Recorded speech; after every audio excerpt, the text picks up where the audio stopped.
the way he rolls. No.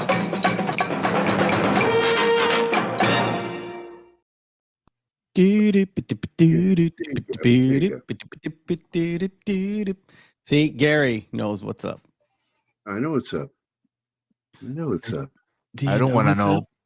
I don't want to know. To show. Even I'm not too tired to show up. Goddamn right. All right. So, hi, Gerry. How are you? I came Rough in with this a lot morning. of energy that I don't really have today, but yeah. It was a special morning. I got delayed because as I'm doing my normal morning ritual, baby girl decided to sit on my lap and absolutely refused to let me leave the bathroom. So I'm like, all right, see what. Finally, I just kicked her off my lap. I'm like, get the fuck out of here! I got to get up. Baby girl being your cat? Yes, one of them, but she's the main one. She's the I had a pussy joke there, a pussycat joke, but Yeah, wrong crowd. Yeah. Welcome to Pop Culture Minefield, where we're on camera and you're not. I will be off camera soon because Take that.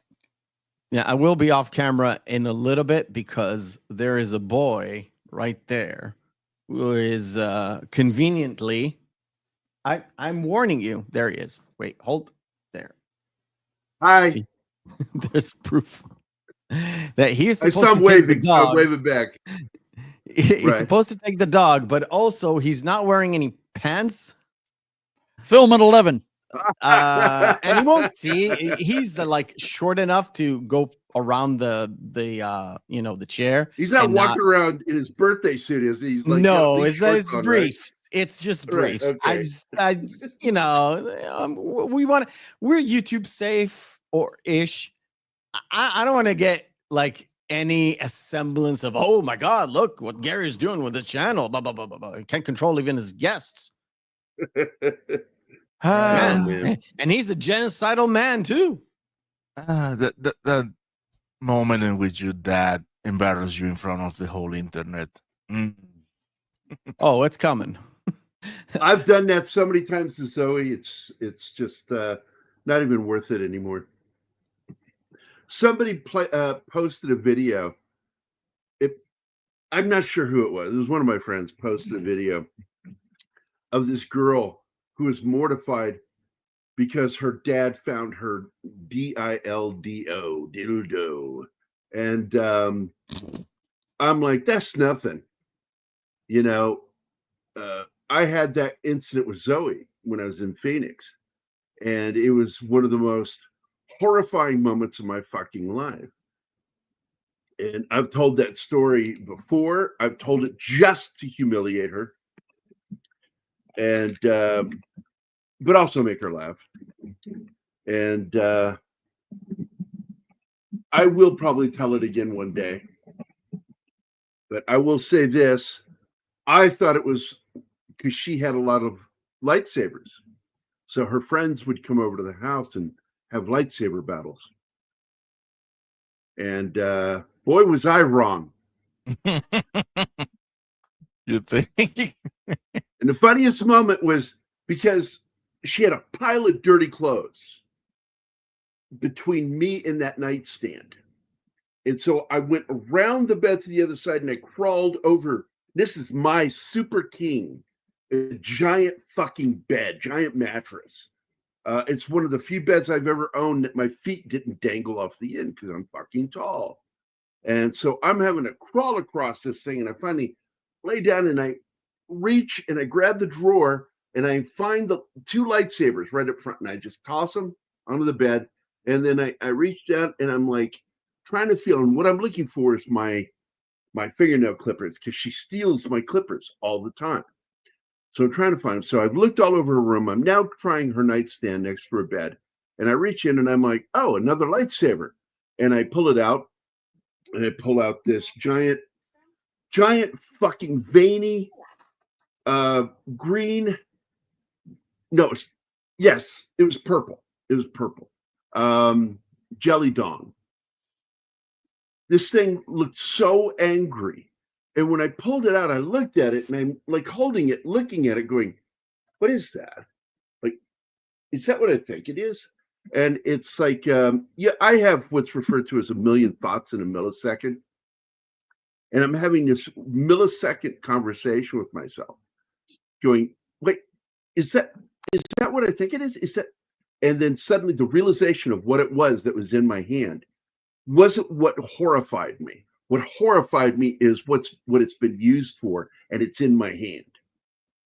And it was like I had the force, and I opened my hand, and I went, ah, and I made that sound. I went, ah, and it shot out of my hand across the room, against the wall, and like one of those rubber sticky toys, down the wall.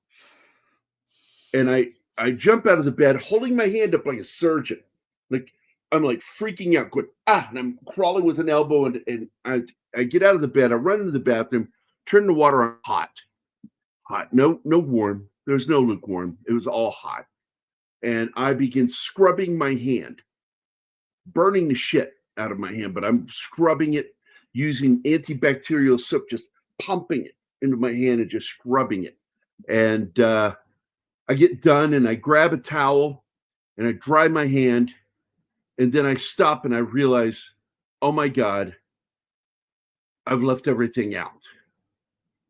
And I decide to go ahead and risk walking over her filthy clothes. And with the towel, I grab this thing and I put it back in her drawer, and I put her lightsaber back and I close the drawer, and then daintily carry this towel to the trash can, put my foot on the pedal, throw it down, close that pedal, and I'm done with that towel. Then I go and I wash my hands again. So, because I'm a germaphobe. And boy, oh boy, she came home from work and I sat there waiting for her. And I did not. Oh, look at that. So I had to make up my mind. Am I going to tell her what happened, or am I going to keep my fucking mouth shut? And I decided that it'll be a growing learning moment for her. And so I began to tell her the story. When I got to that one point where I opened the drawer and found a third lightsaber, she collapsed on the floor off the sofa, just fell to the floor. She's laughing hysterically, crying, and laughing at the same time, losing her mind. And she goes, no. And I went, yeah, no. So there's more to the story.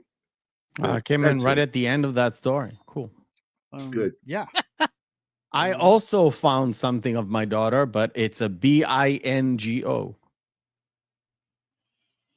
And Bingo was his name. Oh, Thank you. Bingo. The movie is okay. I never got what the fuzz was about. Not my favorite movie. I'm sorry to hear that, man, because we like it a lot. I dig it. I think it's awesome. Inspired a really good series. Leave it to the U.S. Air Force to start a revolution on another planet. That's all. Well, of course it's the Air Force, because they're the ones behind Roswell. Right? My autocorrect is acting funny again. Well, at least something's funny with you, Tom. Oh, That reminds me, Gary, I've got something to talk to you about at the end of the like, if I ever make it to the end of the show, behind If the you scenes. survive it. Good No, morning, my wife Sword. just came in and there was a barrage of something. Okay. Good morning, Tom Baker. Good morning, Gambit. Let's see who else is in the chat. Let's see. Work. we have a list. Oh, there we go. Country Shape Media, my favorite avatar. You know what? What? Are you talking to us? What? No, I'm talking to myself. I'm trying to transfer a piece of artwork so I can start sketching, and I'm brain farting the whole process. I really am. Outstanding. Yes. David Arnold composed Stargate. Yes. It was a big move for him. It was his first movie. And I think he's outstanding. I like his work. Good morning, real popcorn geek. He and I have been having conversations over on Twitter. The VA canceled my appointment, so hi all. What a shocker, right? Let's see. Postponing and delaying. Christian Delorme, Vinyl Revival, is a member for 33 months, not 45 like some people. I'm sad. 33 months, bitches. Thanks, buddy. We love you, man. He's a cult 45 member. He's got a birthday coming up. He's going to have a birthday stream. Is he going to be 45? Christian? No. He's in his 50s. I think he's going to be like me and be 1,000,006 years old. Right. Slasher Fred is here. Good morning, Slasher Fred. Watching the movie, you realize how it almost feels like sci-fi version of Raiders of the Lost Ark. I think it takes elements from a few movies. Right. But yeah, I could see that. And I got to point out, Kit West worked on it. And what were the two films he's famous for working on? Return of the Jedi and Raiders of the Lost Ark. They did shoot in Yuma. They shot the film in Yuma. Yuma or Yuma? It's Arizona. I know it's Yuma. It's Y-O-M-A. I know. No, Y-U-M-A. And it's southwest. Y-U, Gary. I'm in the mood today. You say it wrong. I correct you, then you correct me correctly. Fuck you. No, you, Gary. By the way, before you get rolling, guys, I'm really excited. I'm starting page 7, and this is one of my favorite panels ever. This is where he actually uses his eye patch to target the rotors on the helicopter and the 2 helmets of the guys inside the helicopter. It's a big splash. Nice. Well, it's not a splash page because you got a couple of panels on top, but it takes up 3/4 or 2/3 of the page. And I've been looking forward to doing this one. So anyway, go ahead. I'm sorry. I'm just excited. That's okay. Because the chat's getting ahead of me before I can say things. So yes, he did. He worked on all of them up to Daniel Craig.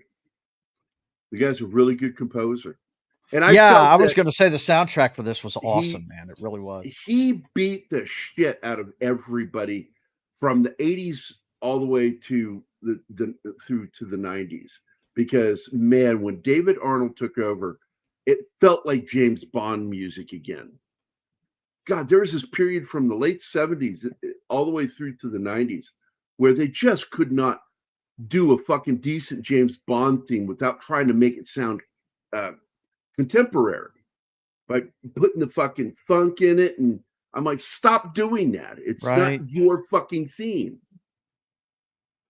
You know, and some of the James Bond themes annoyed me from the 70s through the 80s into the 90s, including even the 90s, because that first Bond film, that music was awful. You mean the song in the film or the theme? The music. No, the theme. Music. The theme music. I'm talking about a composer. What do you think? I know. I'm just don't remember it being that different. But, it's been a while. They always want to put that fucking funk to it, that fucking pop beat, and it just was awful. He didn't do that. He went back to the basics from John Barry and started working up from there. And that's why I respect him as a composer. Because he respected the original. Oh, hey, Joe, where's he going with that gun in his hand? If I had a dime for every time I've heard that, I'd be rich, Alpha. Thanks a lot, bro. Great song, by the way. I think I mentioned that last week. Yeah, if I had a dime for every time somebody asked you that question, I'd have about $2. Yeah, you would. On this show? Yeah. Yeah. Holger Gross, the production designer, went on to do the Chronicles of Riddick's production design. So really, I could see that. Yep. But Chronicles of Riddick was like 2009, 10. So let me go ahead. turn my fan towards me because it's starting to get warm in here already. It's morning. It's fucking hot out. So Roland, this is a cool thing. Roland Emmerich was inspired to make this story because he had read and seen the documentary Chariots of the Gods by Erich von Däniken. And but it was a slow progression because there was this neat thing that's not about it is about this, but it ends up going into something next. So the idea of the film of the same name, released in the same year of 96, of the came from Roland Emmerich and producer Dean Devlin while they were in Europe promoting this film in 94. Reporter asked Emmerich why he made a film with content like in Stargate if he did not believe in aliens. And Emmerich stated that he was still fascinated by the idea of aliens and an alien arrival. And further explained his response by asking the reporter to imagine what it would be like to wake up one morning and discover a 15-mile wide spaceship hovering over the largest cities in the world. Emmerich then paused and turned to Dean Devlin and said, "I think I have an idea for our next film," quote unquote. And that really did happen. Kurt Russell was their first pick to play O'Neill, but based on the first script that they sent him, he turned it down because it was pretty bad from what I understand. They upped their offer and asked him again. He turned it down. Emmerich and Devlin were frustrated because he is the only actor they even considered for playing O'Neill. And then they realized that Kurt had been sent only the first draft of the script, which they knew had problems. So after they sent him the latest draft, Russell read it and then agreed to join the film. And when you think back, it's like, I bet you they didn't even have to up the money. And now they regret that. It's like, oh, all we had to do is send him the better script. So, Hey, and then I'm sorry. Hmm? No. That we have to address Christian Delorme's 2 super chats. Okay, hey. Oh, $5 Canadian. Jimmy's estate needs royalties from Joe's atmosphere. I'm on the older one. Oh, there's more than one. Yeah. Great. Okay. Oh shit, he's drinking beer again, and we're strippers. Come on, stripper money. Love it. Great movie, which solidifies Kurt Russell as one of my favorite actors. Yeah, or as my favorite actor. Yeah. And for that, you will have this. Pudding? No, thank you, sir. That's one. And here's the other. Jimmy's estate needs royalties from Joe's atmosphere. Another $5. Thank you, sir. For that one, what can we do? What can? Oh, short one. There you go. So I was getting ready to get into James Spader, and it kind of broke my heart finding out all this shit because I love James Spader. But Spader did not have a good experience making Stargate. He didn't want to make the movie. The only reason he ended up doing it is because it was a nice paycheck. And so his dissatisfaction, of course, was the script and the script's dialogue, which he found, quote, awful, end quote, and, quote, implausible, end quote. He was contractually obligated once he signed on to take the role, and his issues with the script led to him refusing to even leave his trailer on one occasion until the scene was rewritten. Talking about it later in an interview, he referred to himself as a working actor, or sometimes, you have to take a job and leave it there. To him, Stargate was just a paycheck, and that's it. So nothing good in stirring from him. You remember Spader back in the day? Stargate was an anomaly if you look at his IMDb up to Stargate. Yeah. He had a lot of indie or indie style. Well, that's what he does. He likes indie. Yeah, he likes he likes weird. taking his he money. likes weird a lot. Well, he also liked to take money he made off of films and invest them into what he considered better filmmaking. Yeah. Mm-hmm. He was always doing that. Which you can respect. I mean, he was doing what he liked to do, which a lot of people don't have the ability to do, you know? Yeah. He's sort of like the epitome of those guys who like, I'll do the one movie for the money and the one movie for the soul. But he did like one movie for the money, 7 movies for the soul. Right. And then when he went on Blacklist, it's sort of a marry between the two, where he got a shit ton of money and he evidently really enjoyed his role as that character. By the way, Christian is still throwing money at you, Gerry. Says, no beer. Spending my wife's money. And that was That's with awesome. $2, with $2 Canadian dollars. So let me find something. I need to get a garter. Spend more money on Gerry. Spend more money on Gerry. So thank you, sir. Oh, we have the Cavalrine. Not the Cavalrine. Yeah, that was when I was trying to explain to people because they weren't seeing it, and I'm like I had to put it side by side. Show it again. Really? Yeah. People didn't get it? It's from the Mission Impossible? Mission Impossible. Yeah. Reloading the fists. Yeah. He's reloading. And when he did the snicked movement, he did it just like the reloading the fist. And I thought that was fucking funny. I laughed. Nobody else laughed in the theater. I'm like, oh, okay, I'm the only one that got that. All right. Me and my wife was like, oh shit. And I think the only Mission Impossible movie she doesn't detest is the one with Henry Cavill.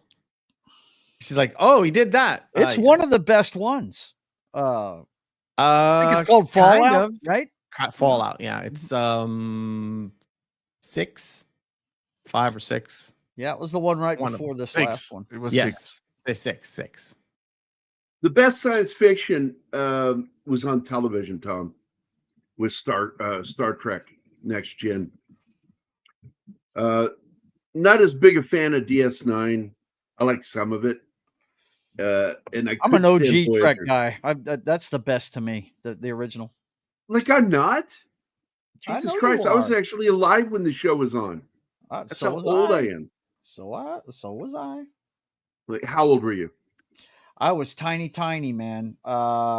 Shit. I think in 66, how old were you? I was 1 year old, but my dad said I was transfixed to that TV set when he used to watch it when I was 3 years old. Last year it was on. Yeah. I remember when the Gorn episode aired, and I hid behind my brother and my dad on the sofa. That sounds cool. Because this Gorn freaked me the fuck out. It was scary looking, man. Yeah. It was a miniature Godzilla. Remember back in the day, it was like a miniature Godzilla. And Godzilla was big at that time, right? But all you folks that go to conventions and stuff like I did this weekend, you can thank Star Trek for that, because I used to run home every day in high school to see Captain Kirk and Mr. Spock every afternoon at 3:00 in the afternoon when it had its resurgence in syndication. And that's when those conventions started. You know, the Star Trek fans got together and started having events. And the rest is history, boys and girls. Man. And Dreamscape didn't age well, but I love that movie. And it didn't age well because of the visual effects. It really was. It was clunky in places, but I love that movie. Runaway, not a great film, but a good film. I like Runaway. I think this film is actually better than Runaway. But anyway, Runaway, is that the Sam Elliott movie? No, okay. I'm selling. So anyway, you brought up Godzilla, and it's funny because Roland Emmerich and Dean Devlin took their shot at making a Godzilla. It was awful movie. It had a couple of good moments in it. The facts were really great, but anyway. Don't bring that we open up 3,000 years BC.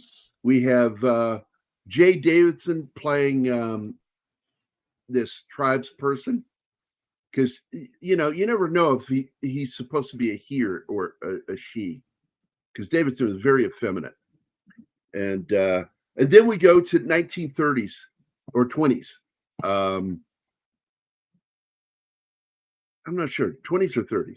I think it's 20s because back there after the First World War, the English kind of had control over Egypt at the time. It's basically the entire region, but Egypt, and there was a lot of Egyptologists popping about, essentially robbing graves to bring back to the Smithsonian in Britain.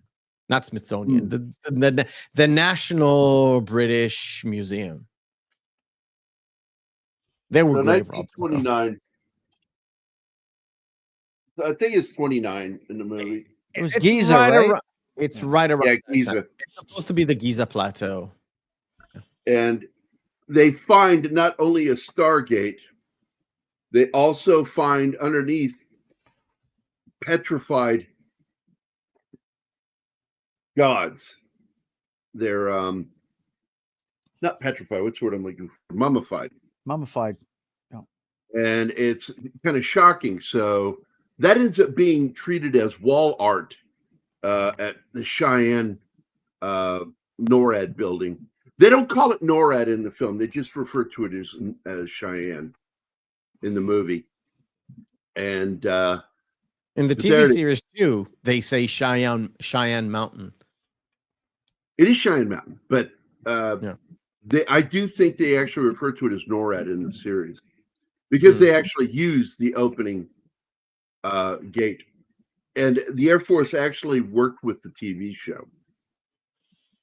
The Department of Defense, they were friendly to the show's production. And SG-1, the TV series, later on picked it up as the Air Force helped you. We'll just make it into a storyline, and they did. Yep, it's actually a story within the story. It's funny. Yeah. The funny thing here is that was my hairdo right before I went in the Army. And my hair, this guy's hair is exactly like mine. It was weird. I'm like, oh, I didn't know he could grow his, because he was always like blonde or something in movies. And he's actually a brown ginger. And I was like, oh, yeah. Okay. He's Latino too? What? He's Latino too? I'm joking, Gary. Holy shit. Sure. Whatever you want it to be, man. He has sand-colored hair. It's not really blonde. It's like dark blonde. A number of Air Force. I don't know what is she here? Is Anima here? She was muted before. Yeah, I know. Are you here? Anyway, she had a bunch of trivia that she wanted to talk about because she was excited about talking about how they used the Air Force. Yeah, I had to mute because Rocket Kitty was just too loud. Yeah, talk about some of that stuff that you loved about that with them using real personnel. Oh yeah, they loved being extras, and they told them after seeing some of the episodes, what you guys have is so much cooler than the actual thing. And then they showed them a photo of the door to broom cupboard that says gate room. I think it's still there. I like that they did that. That's funny. What you've got is much cooler than what we've got. And the next question should be, you've got a Stargate? You've got a Stargate? No, it wasn't about the gate room. It was the whole interior looks way cooler in the series than it does in real life. See, that's because nobody's cool. allowed in there who's not personnel. All right, so I'm going to get back to Jaye Davidson. Jaye Davidson had just won an Oscar for The Crying Game, and he found being a celebrity just impossible to endure. So, as a typical self-absorbed prick, he projects it outward, and you're going to hear some things. So instead of saying no to the film, he chose to request an insane amount of money, assuming they would never pay him. He requested to be paid $1 million. $1 million. Yes. And they agreed. And he thought the Americans would say no. Right. He did not understand Hollywood whatsoever. I know about the Hollywood story. I know whatsoever, about the story because every problem in the world, Hollywood believes all you got to do is throw money at it and it fixes it.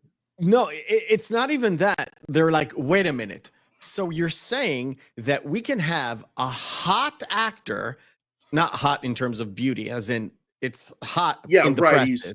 He's hot in the presses. Popular, right. He just won an Oscar and he only wants $1 million? Sold. Yeah, it's like, you know, on the other end, you know, you can imagine he's sitting there going, "Oh, I should have asked for more." Yes. His agent was like, "Why? Why? He Why hated the just whole $1 million? thing.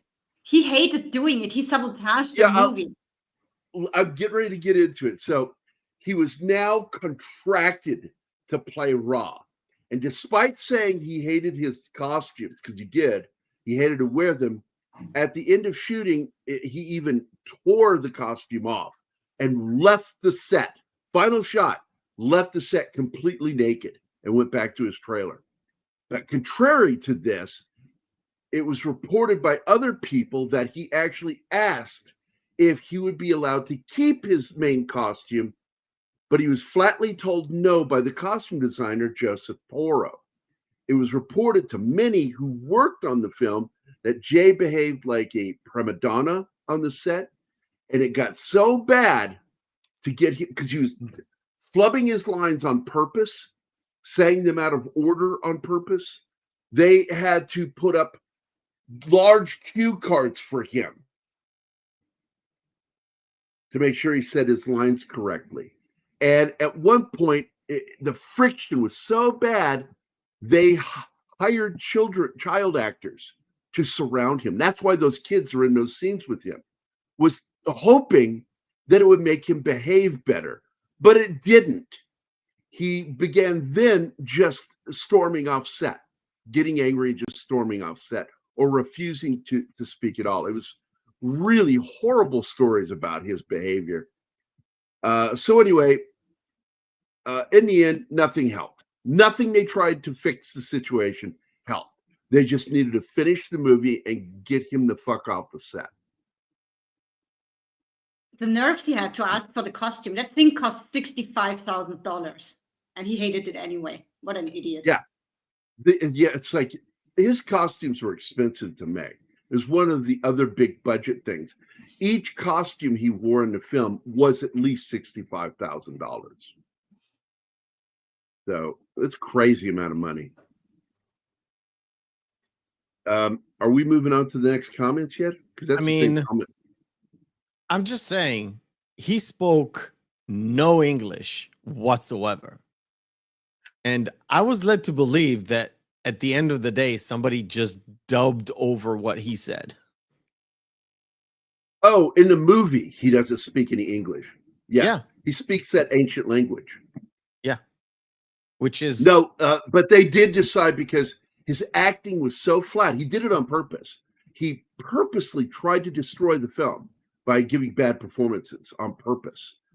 So what they did was they gave him the eye glow to make him look scarier, and they created that modulation sound you hear with his voice. That's not dub. That's his voice modulated. Okay. I was going to say they did a really good job of adjusting all that, because the flat monotone face is actually kind of creepy with those glowing eyes. It really is kind of creepy. You know what I mean? Yeah. I think the movie works with the villain in this film. Mm-hmm. So, hey, good morning, Mr. Tickletrunk. Good to see you, my friend. Long time no see. And yes, fuck you too, buddy. Fuck you too. I'm right here. So, there's a really good actor, by the way. So, I'll get into some of the cast here shortly. Oh, who is that? A cat.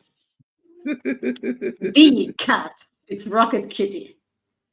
I like my cat better. You know why? Because she has quiet mode.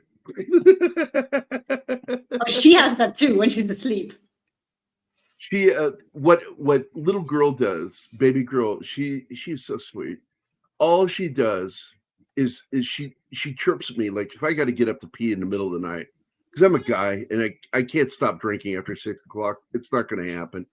So I get up in the middle of the night, like 2, 3 o'clock in the morning, go piss, and she greets me. She's at my door waiting for me, and I open the door, and she goes, "Burp, burp, burp, burp," and she just chirps at me. That's all she does. It's the cutest damn thing I've ever seen. Martin, are you here? He's here. I don't think he's here. He's he's here. right He's now. muted. Well, I think he's doing something else because the chat's not moving. Watching this movie, you realize how it almost feels like a pilot.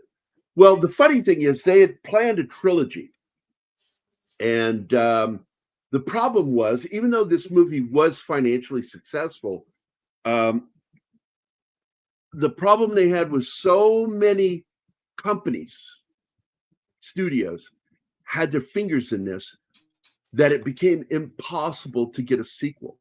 And the main studio got aggravated with this, and that is why we got the series. The only thing I don't like about the series, I thought it was dirty fucking baseball not to approach Roland Emmerich and Dean Devlin. Yeah, and the excuse is that they had no experience working for TV, which is lame. That's a fucking lame excuse. They have experience with that franchise, so.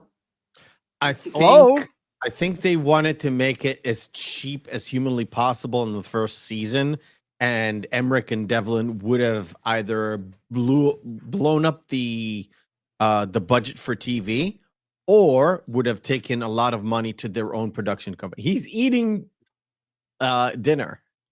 He's like walking by you slowly. Oh yeah, it's like, nobody can see me.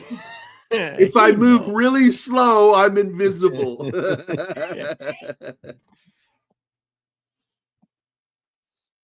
So, hey, who's this? Ooh, File 13, Stargate and Alien Hunter are the same movies with the same main actor, James Spader, playing the same role. I'm trying to think. Have I seen Alien Hunter? I haven't. I'll look it up real quick if you want me to. If you would. Yeah, I love this.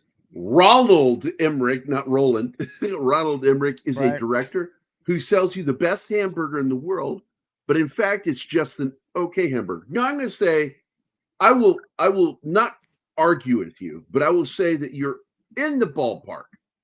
What he does is he dresses a hamburger up enough to where you have enough onions, sauce to tomato ratio that it tastes really good.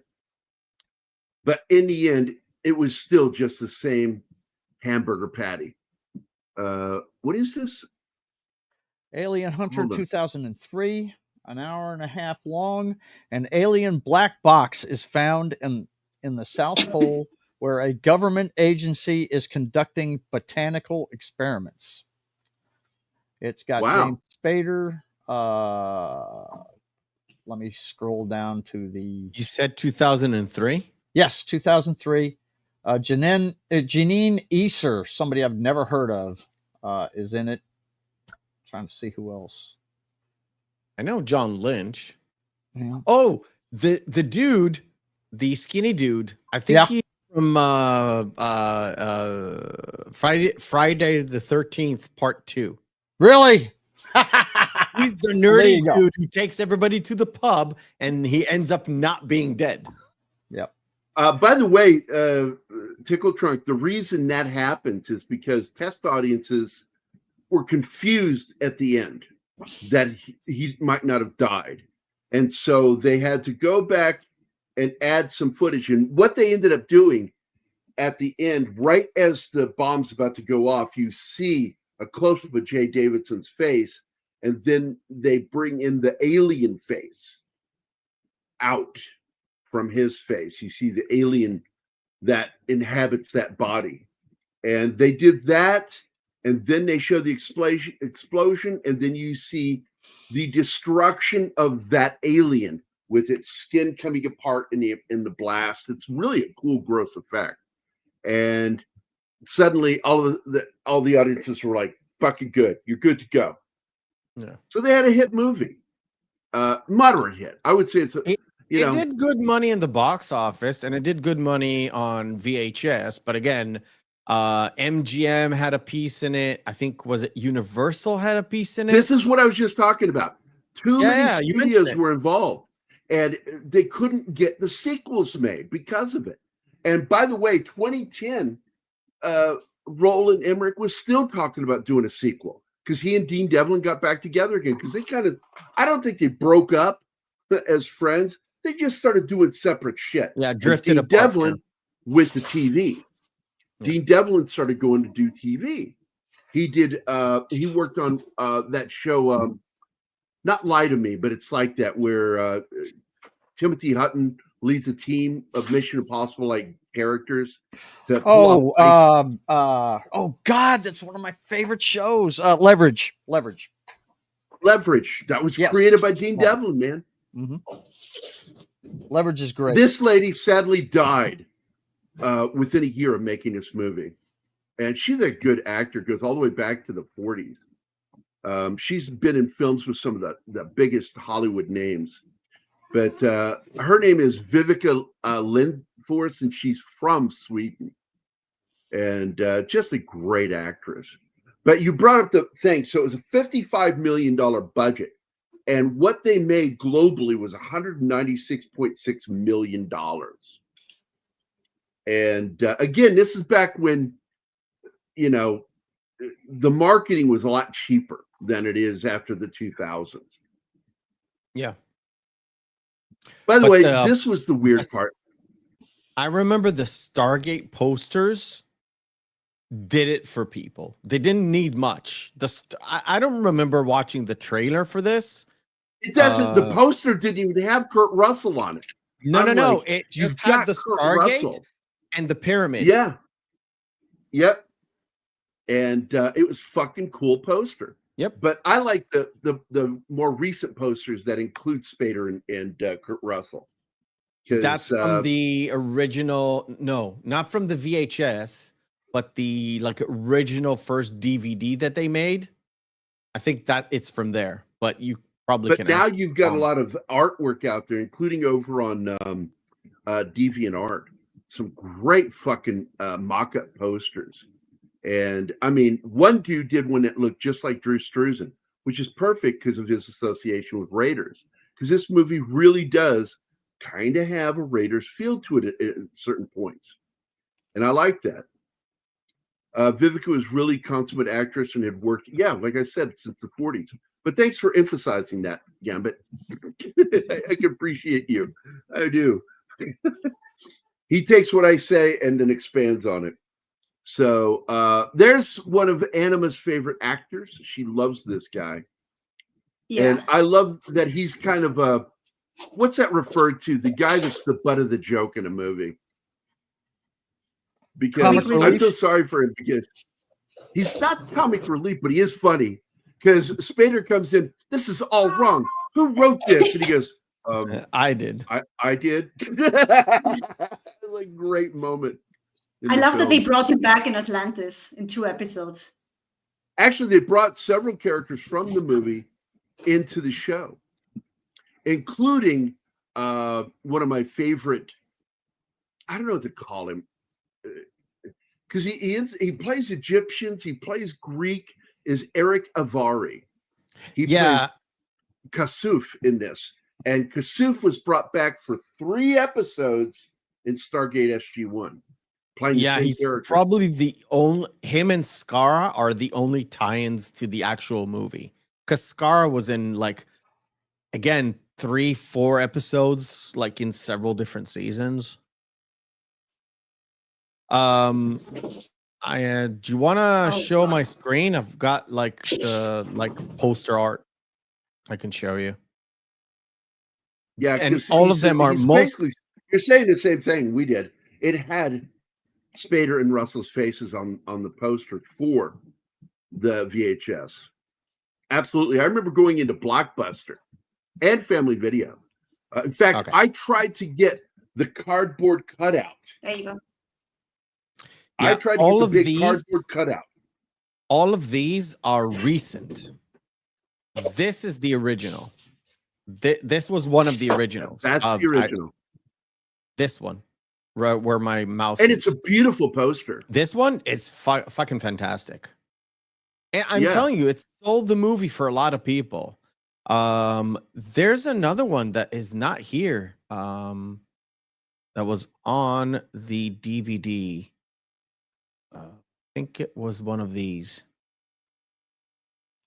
Yeah, this is one of the VHS ones. It's on the CD, but it's on one of the VHS ones. On the disc itself, yeah. There's another. I There's kind of another like that one. about movies when the discs have really good artwork on them. I like that. Rather than just having a plain disc, they give you some of the additional artwork on them. I've always liked that. Gambit wants you to know he can hear your cat, Anima. She's we all rocket can. chicken. We Nothing all can can. stop her. Yeah. Yeah, the guy Nothing I who can plays Skara played in the first season a couple of episodes, and later on, like season 3 or 4, they brought him back in because they had this not mock trial, but a trial for his soul, and this third race or third party race, which are as powerful as the Goa'uld, maybe more, but they didn't have any ships, had sort of like the technology to either extract the Goa'uld within or not, and they were judging over his soul. That was the episode. So yeah, sorry, I'm a big SG-1 fan. Yeah. By the way, that's a great story, Tom. That is a really good story. If anybody's ever heard the story or read it was Bronson's birthday, and Kurt, I'm trying to remember what he gave him. Tom, what did he give him? It gave him a gift, and Bronson was like taken aback by this and didn't say anything on the set. And later he called Kurt to his trailer, and trailer went there a little nervous, and Bronson got a little emotional talking to him. He says, I got so into what I was doing, I missed the clock. Guys, nobody's ever. See you, Joe. Joe. Go get your mom. I'll see you, buddy. Yep. Bye, Joe. Bye. So I think the movie was like the Guns of Diablo or something like that. It was back in the 60s, and he was still a kid. And I just know that he had never received a gift like that before, and he wanted Kurt to know that. And the two stayed friends. They had a close friendship from that point forward. Yeah, no shit. I just said that like 5 minutes ago. Real popcorn. You need to be on the show so you're like caught up with us. Maybe he's watching on replay. I sometimes do that, like watch on replay, and I'm like, the show is live. Behind where you? No. I should have played. The show is live. I do this too. But I go back like an hour because I want to listen from the start. That's what I'm talking about. Yeah, that's what I'm saying. It's exactly, you're going, no, and I'm like, no, that's exactly what I'm saying. I will go to a live show, but I'll back it up, but I'll play it at 3 times to 4 times normal speed to try to get caught up. Sometimes even 5. But when you're reacting, the show is live, so there's a live chat. But you're reacting to something that happened. The chat's talking ago. about something else, right? Yeah. Yeah, you got this. Is that what it was? That's what it was. Yeah. And we have Mr. Strickletron being sassy here. Good to see you again, my friend. You guys are freaking. Once again, I want to welcome everybody to Pop Culture Minefield, where we're live on camera and you're not. You're dead on camera? That's my new catchphrase. That's my new catchphrase. When Gerry says we, he means us, me and him. That's it. Fuck the other people. James Spader played a shady character in the series The Mentalist. And by the way, Anima and I are both huge Mentalist fans. And we're getting ready to go back and watch the entire series again. Oh, you two are mental. different. It's been so long since we've seen the show that it's like I've forgotten stuff, and that's when you want to go back to watch something. When I first saw this movie, I didn't have all the footage that explained why the team sent the bomb with O'Neill. Well, the reason they sent it there is if these things are unfriendlies, we want that end of the gate destroyed. Yeah. And by the way, yes, he's agreeing. Gerry is meant. That's true. You know, somebody ruined. I didn't watch The Mentalist when it was on back in the day, and there was a very crucial thing that happened. I think season 3. I'm not if people didn't see it, I don't want to ruin it. You should go and see it. Somebody ruined it for me, and I was like, I'm not gonna watch this show. Ruined, Brian, ruined. And and they said, well, after that, it just goes downhill. Just like Dexter, season 3 was like a highlight, and then it just slowly drifts off into that last episode. Well, about the bomb and the whole plan, that makes little sense. If you encounter hostiles, you should destroy your Stargate, because you don't know if they have other ones. Well, of course, that's a plot hole. That's referred to as a plot hole. But they knew, they sent O'Neill, and they only told O'Neill because they knew O'Neill was kind of half suicidal. That's exactly why he was picked. When you pay attention, you realize the reason he is picked is because he is. And I'm not going to use the word that you just said because they'll gig us. However, they hate that. However, Gerry, they don't. If you say that word or the R word, not about stupid people, about all I know is I have trouble figuring out why some of our shows get yellowed. Not because of those words. Not anymore. I'm telling you, I've said those words on my show numerous times. I've said the R word, the really bad R word. Oh God, I thought you were gonna say N word. No. I know. I was like, where you go with this? I said it in the backstage, mate. No, I didn't. But I've said it numerous times, never got hit. They changed it. There was a point in 2024 where they eased off and people kind of realized, oh, I can say the really bad F word and not get demonetized. I mean, I don't think it's that bad, but I've just gotten into the habit of self-delete saying that. Yeah, I know. Anyway, he was. By the way, this is big. This is big. I got to do this. I'm sorry. Sure. Okay, this is a Shire horse under all that fucking prosthesis to make it look like this alien creature. And I thought it was odd because they shot this in Yuma, Arizona. And guess what? Right near Yuma is a huge population of camel, because camels were introduced to Arizona and now they live there. They're out there in nature. You can run into them out in the desert. But they have them. And they didn't use that. They use a horse, and hooves in sand don't work as well as the pads on a camel's feet. But that aside, the thing that I think is important here, there's her favorite moment, Anima's favorite moment, where it's licking his face and it's so disgusting. That is so gross. Is the fact that the shot of the thing running with him tied to its foot, tied by the foot, being dragged by this thing, the medium and faraway shots are a dog in the costume running. And the doll. And that is a 14 to 16 inch tall action figure of Jackson being dragged. And I swear to God, that looks so real. Yeah. I was just blown away. Also, they used miniatures of the gliders, the Goa'uld gliders, and they also had full-scale ones on cranes and wires. to go over the tops of the actors' heads.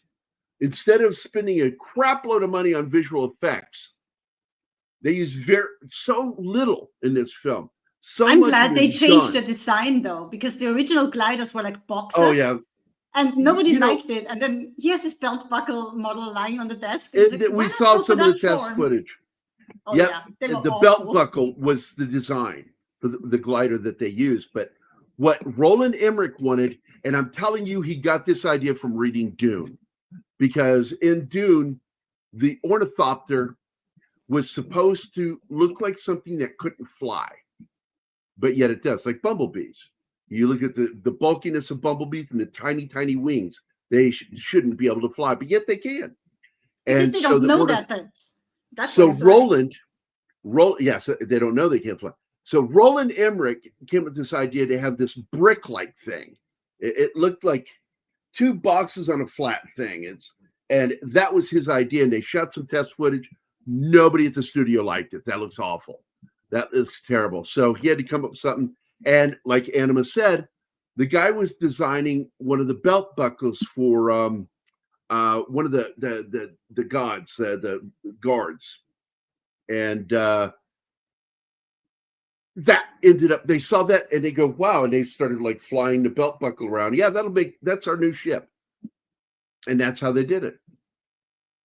And they never call them Goa'uld. No, it only not comes in the movie, but we know only that comes later. in the TV series. Yeah. I mean, remember because they added that post scene, or not post, but they added that last explosion scene post. Roland thought about the alien inhabiting the human looking like one of the Greys rather than like a slithering snake or and in the director's cut you can see the alien before inhabiting the human body, and yes, it's anthropomorphic, but it looks like an elongated skull Grey. And by the way, I just got the director's cut, so I got it last night. There are scenes that have been shot and not included in the director's cut.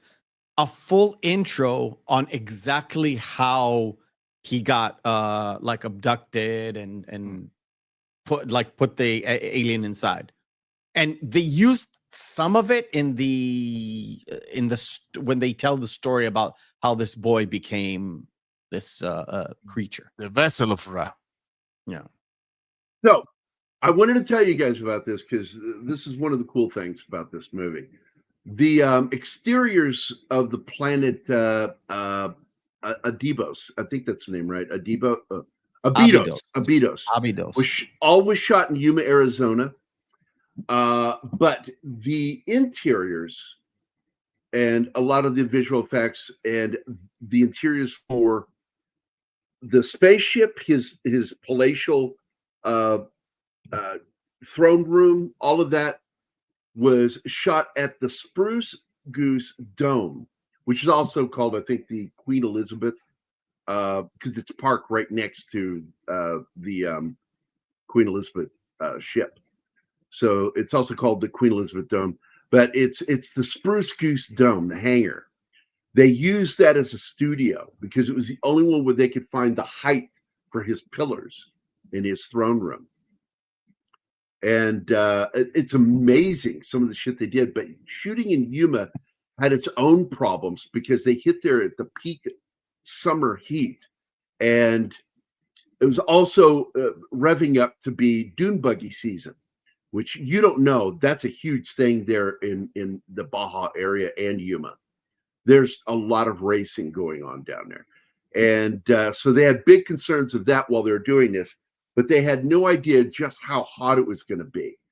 And it was so hot that props, that if they were in the sun, you couldn't touch them.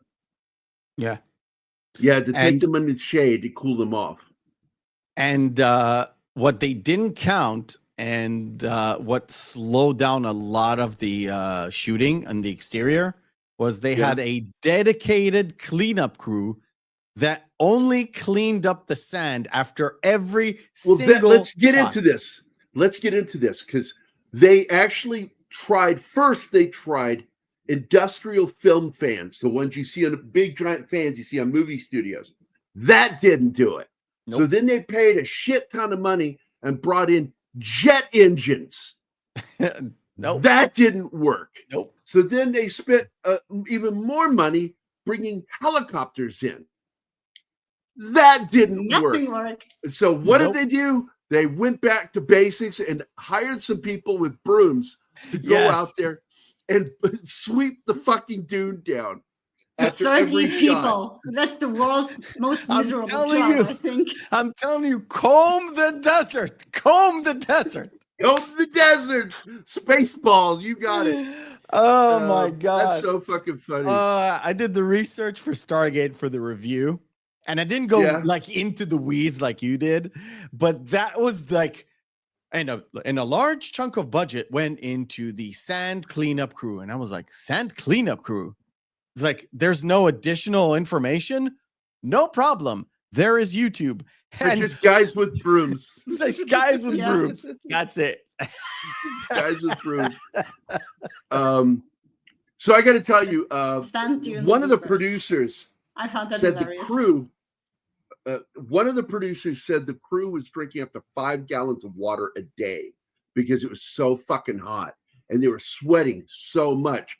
In fact, they sweat so much they didn't require pee breaks because they were losing precious water through sweat, and that's dangerous, man. So they had 2 guys walking around constantly, also having to stay hydrated, with these giant 5 to 10 gallon containers on their strapped to their backs to make sure all the crew and cast were staying hydrated. And that's just crazy. And I've got it written here that there were 30 sand sweepers hired to remove the footprints. Yeah, I see that. Yeah, 30 I people know. doing the world's most miserable job. Yeah. I hope So- they get paid well. Did that. Yeah, And here we go. So and it the took interior of Ross, A long time to do. and I didn't have time to make the clip because I wanted to make a clip, and it was just too much going on. The interior of Ra's palatial throne room was shot in the famed Spruce Goose hangar, also known as Queen Elizabeth hangar, or dome. Cast and crew had to wear special soft booties for the floors of the throne room. And there were booties that went over their shoes that were soft fabric to keep them from scuffing the fucking floors because it was so expensive and hard to keep the shininess up of these fucking floors. And on Fridays, to kind of let off some steam, they would have these parties that were called Decorate Your Booty Party, and they would put shit on the booties that they had to wear. And then there was a great image that I love of Kurt Russell running and sliding. And I'm guessing that's part of it is who could slide the farthest on these fucking booties on that floor. Great shit, man. I want to point out too that were they also wearing a white shirt and only short shorts, underpants, and also wearing you wear short shorts? I'll wear short shorts. No, they were we all wear wearing short shorts. white, not white t-shirt, but a white shirt, sunglasses, and underpants. Never mind. I made a joke too. You missed it, so it doesn't matter. Production designer Patrick Titopoulos was the one who designed on paper Ra's costumes, and he based those designs off of classic Egyptian designs. So he tried to go back because clearly, and what I've always taken from this is the Stargate was there and in Egypt for a reason. That, again, going all the way back to Dunnigut's book, Chariots of the Gods, one of the ancient alien theories is that the aliens either created slaves in their image or they took slaves from somewhere else. And in this story, he went with that, where the slaves were brought through the Stargate into Egypt, and those aliens became the Egyptians. No, it's the other way around. He went to Earth, found And us. stole them? Yes, and he used. I thought it was the other way. No, okay. he was poaching his slaves from Earth to how I forgot the name of the planet again. Abydos. Abydos, because here he needed a slave to mine the mineral that keeps him alive forever. Nakwada. Sorry, I know everything. Dude, you're more than welcome. Yes. Oh, this one's for you. They were looking for cheap slaves, and they found this humans that were unaffected from the Nakwada. So they bred them and took them all over the place. That's why when SG-1 moves through the Stargate, you have different eras of humans. It's a story plot that are woven in order to not create like in Star Trek, create like a new alien race of the week. It's just easier to just, okay, we have the Goa'uld, we've got their Jaffa, we've got humans that have been scattered because of the Goa'uld, and one or two like big alien races. One lessons from the IDF told the U.S. logistics in 1990 that you couldn't acclimate the desert by reducing water consumption. Rather, you needed to make sure that you always provide enough water. That is correct. I'm not sure the IDF told them that. I'm pretty sure it's regular logistics. But I wouldn't be. I trust Alpha's info. Trust his info. I wouldn't be surprised if it was. Most of my time in the IDF, I was located in the desert, because in the desert you have the best like fire ranges, and you can do a lot of live fire ammunition training because there's nobody there. Check that one out. Yeah, yeah, exactly. But so the water discipline is insane. You're like, okay, it's been 60 minutes. Time for a canteen. It's like, really? The whole canteen? Yes, the whole canteen. Hey, Hammerschlag has dropped in too. Jafar's, and by the way, I saw you were here, and I didn't say hi, and I want to say hi now, Penny. Hi, Penny. Good to see you. So, by the way, you see Kurt Russell smoking in this movie a lot. And at the time, Kurt Russell was still a smoker. And that guy smoked until around late 2005, early 2006. And in an interview, he said, yeah, I quit like 6 months ago in the interview, which would put it at the end of 2005, beginning of 2006. So, that guy smoked since he was a teenager, and it's like, that's a long time to smoke. And you still, but he seems to be healthy as hell. And he's getting up there. Joe said something about, or somebody said something about Christian said, and the movie that made him love Kurt Russell the most, which was a later film. Mine was Tango and Cash. I mean, I've seen Big Trouble in Little China, and I love it. But the one where I'm like, I'm in love with Kurt Russell forever is Tango and Cash. For me, I was a fan of his when I was a kid. I remember when he was on Gilligan's Island. I didn't like I loved the Disney movies as a kid. The Computer that Wore Tennis Shoes, all of those. I watched all of his Disney films, but he wanted a break from Disney. And the same year he did his last movie with Disney, he made a little movie called The Texas Tower, or The Deadly Tower, about the Texas Tower shootings, where a sniper went up at the Texas AMI book tower, that library tower. Yeah, I know the one. And shot a bunch of people. And boy, Disney didn't want to work with him anymore after that. That was the end of it. That was the end of his contract with Disney. And that was when Kurt Russell was finally allowed to grow up. And I remember watching that movie live when it came on TV, and I was like, oh my God, Kurt Russell's a bad guy? And wow. Then he did a little movie called Elvis Presley, which was really good, with It was a two-parter, but it was still a movie with John Carpenter on TV. And then he did a movie that changed me for forever. Used Cars is great, by the way. I love that movie. I own it. I will watch that movie. If I need to be cheered up, I'll watch that movie. It's a fun movie. But it was Escape from New York that cinched me as a serious Kurt Russell fan. That movie was so fucking cool. Snake Plissken, man. Fucking badass. Going back to it, Kit West, like I said, was the visual effects supervisor on this film.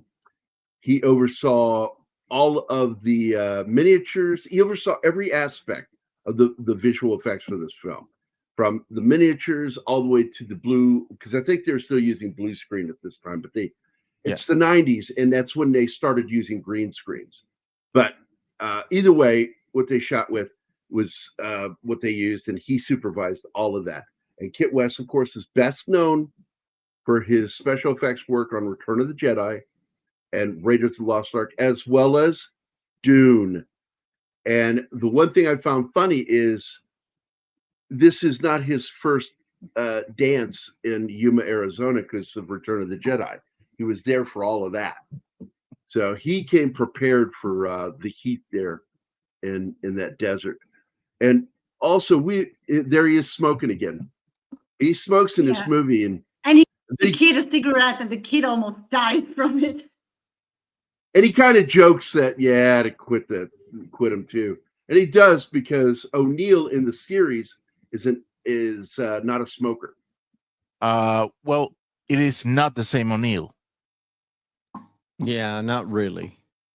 It's spelled different. Yeah, it's still him. Wait, no. Wait. In SG1, it's 2 L's. Yeah, it's spelled different. And in the show, somebody asked, dude, listen. Somebody asked him, and he says, no, that was a different Colonel O'Neill. The same. It's even the O'Neill in the show. That's referred to a nod and a wink, is what that dialogue is referred to. It is the same O'Neill because he has the same backstory. Yeah. How many Colonel O'Neills retired from the Air Force after being in Black Ops that had a kid that shot himself? It is the same O'Neill, but they, like Gerry said, they hint, wink, wink, nudge, nudge. Not the same O'Neill. Not the same O'Neill. It's 20% different. Yeah. I wanted to point out too, one of the coolest things I think that blew my mind is in that final battle, and the character of Kasuf saves that team and the rest of the tribe that are hiding there at the gateway, the entrance. Mm-hmm. They're fucking dead. They're dead. And the two alien guards are coming towards them, going to kill them up close and personal. And then all of a sudden you see an army appear up over the tops of the dunes, which is, of course, great visual, something right out of Lawrence of Arabia. They hired 1,200 extras for shooting that scene. Yeah, but they did pay him $1 a day. I don't know, Arizona. I'm joking. Holy shit, I'm joking. Some of them came in for the first day and then never returned because it was just so terrible. Because it's so fucking hot. It's on those dudes. And on top of that, they had to get everything done quickly on that because they knew they were limited with that number of people. I love these vaults, by the way. They're really cool. And they tried miniatures, but it didn't work. It needed to be real people. So they had to find all these people willing to almost die in the heat in their costumes.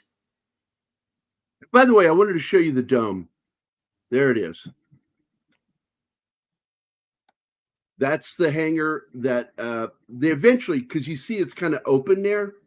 Those panels, there are panels that they take on and off. And they can put them back on. So the whole thing looks like one giant geodesic dome.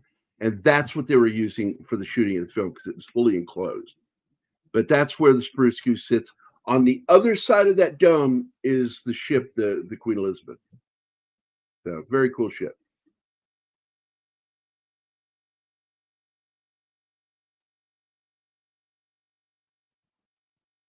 You had John Deal, who's kind of came up in the 80s. He was also on a story called Miami Vice, wasn't he? I Was- don't was know it who John you're Deal? talking about, but okay. He was one of the, and I'm going to get into this in a minute, how crappy these special soldiers they sent there were. Oh yeah. They were just fucking awful. John Deal played the mentally handicapped guy in Stripes. The soldier was like, oh yeah, that John Candy dupes into. Well, because it's Wednesday and not Monday, I get the top bunk. If it was Wednesday, then you would get the top bunk, but it's Monday, so I get the top bunk. Oh, okay, that guy. John Deal's a very good actor, but he was all over the place in the 80s, and I seem to remember him having a stint in the series of Miami Vice. And yeah, no, he did. He played one of the detectives, one of the main detectives in the series that worked in the same office as Tubbs and what's his name? That thing looks like a fucking Muppet. I swear to God, that face, that fucking camel creature. So, of course, there's so many quick things that are done in this film. And all of them, when you sit down and you really think about it, just a lot of plot devices in this film, which I'm not a big fan of plot devices. So this tribe in itself is a plot device. And because, there's the alien's face right there. It's ew, that's gross. And part of that plot device is this girl, because she knows the ancient language. They're not supposed to. They're not supposed to have a language at all. They're not allowed to write. And but she knows how to read it, and it's because of her that she helps Jackson figure out. And yes, he's the same Jackson from the series. I don't think they're not allowed to speak, Gerry. They speak amongst each other. She Yes. doesn't read it. She doesn't read it, Gerry. He tries to. Like Daniel reads it from the thing. He says the word and she corrects the words. Yeah, corrects the words, and then the pronunciation is what she corrects. When he draws the pyramid, she erases some of it in sand and then corrects what he was doing with the circle and with the shapes around it. And he sees that and he's like, oh my God, I found my answer. And it's a great little device. I think that it's not one of those ones that beats you over the head. So that's why I tolerate it, because all the little devices used in this film to move the story forward are actually good. They're likable. And Disney 100% ripped the scene for Atlantis. Oh, absolutely. Who didn't see that and think of this movie? Oh, well, probably people who didn't see this movie. But everybody who's seen this movie that saw Atlantis was like, that's from Stargate, you thieving pricks. That's what Atlantis? The animation. Oh, I never saw it. It's the thing that annoyed me. Then what annoyed me was that once Daniel figures out her dialect and actually is able to talk to her, we still don't get subtitles. That's too much dialogue. Yeah, motherfuckers. I hated that. Yeah, he couldn't. Tubbs, the actor that played Tubbs, couldn't quite understand. Don Johnson was the star of the show. He couldn't.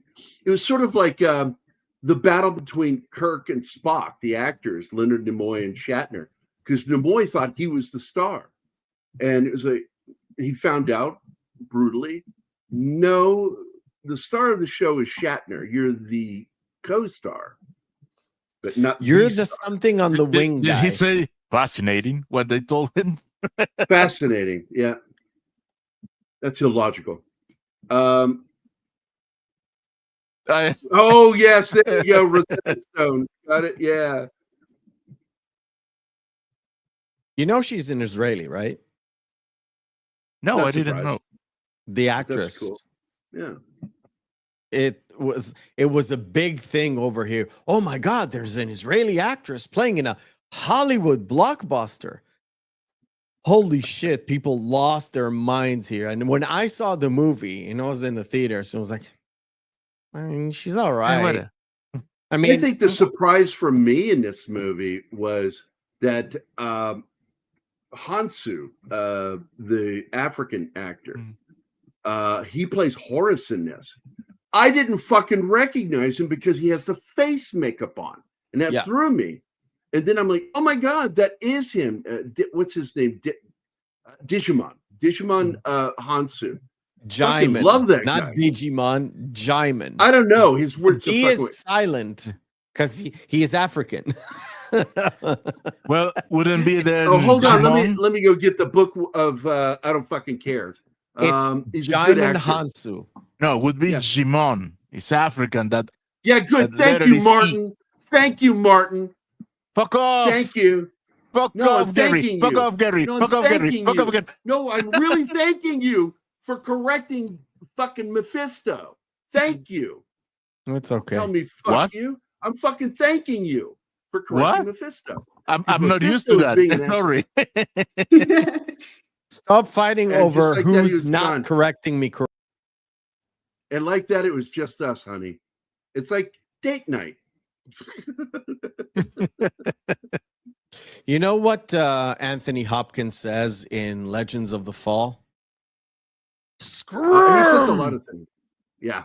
Oh, after the stroke. That's after he has a stroke. Yeah. By the way, French Stewart plays Lieutenant Louis Ferretti in this. And by the way, this is where I'm going to dig in my fucking heels. The military personnel in this are just the dumpiest fucking people.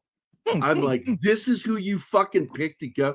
Why didn't they hire a real military advisor for this film? Now, I will say, Kurt Russell at least served. You know, he knows what he's doing somewhat. Although he fucking points his weapon at Jackson at one point. And I'm like, what the fuck are you doing? He goes outside. They're all going outside now. Okay. And they're right outside the gate main chamber. And they're in that hot fucking desert sun. And he does a full 360, Kurt does, and circles around with people around him. Not once does he raise his rifle that you're trained to do in the military when you go around somebody.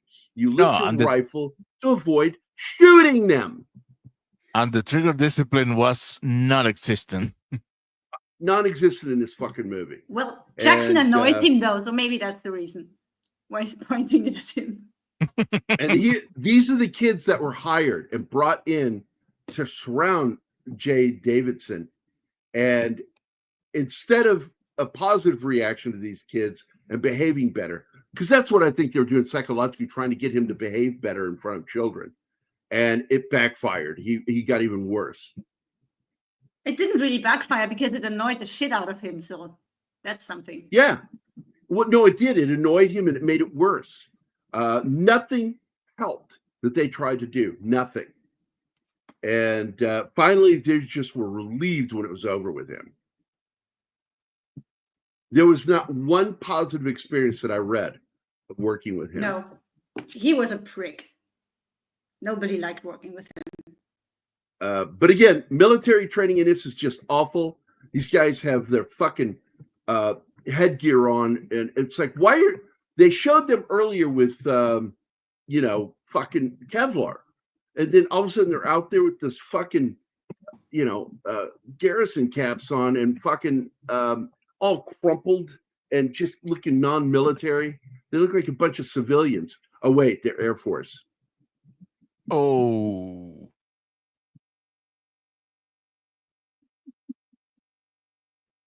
Played Revbem in Andromeda, played Ferretti in the series Brent Strait. Oh, okay, cool.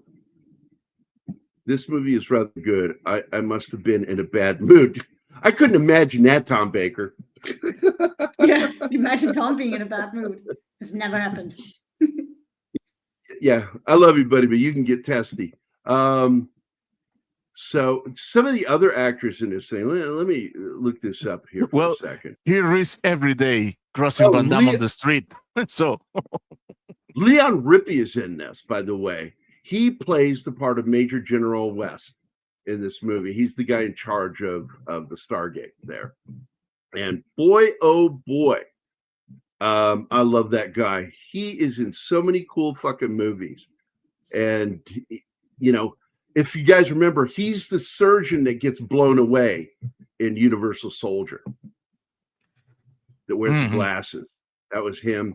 He's also Wade, one of the villains in Eight-Legged Freaks, the Spider movie with one of the Arquettes.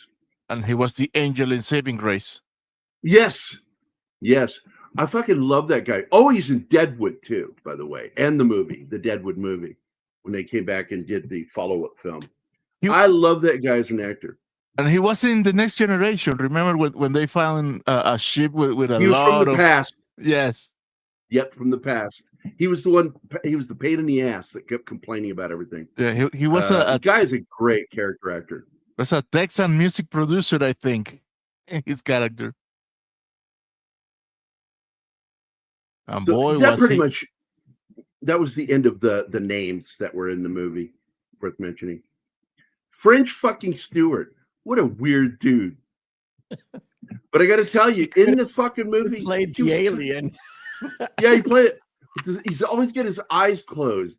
You know, he always looks like he's walking around with his eyes closed. He looks like he's standing up sleeping.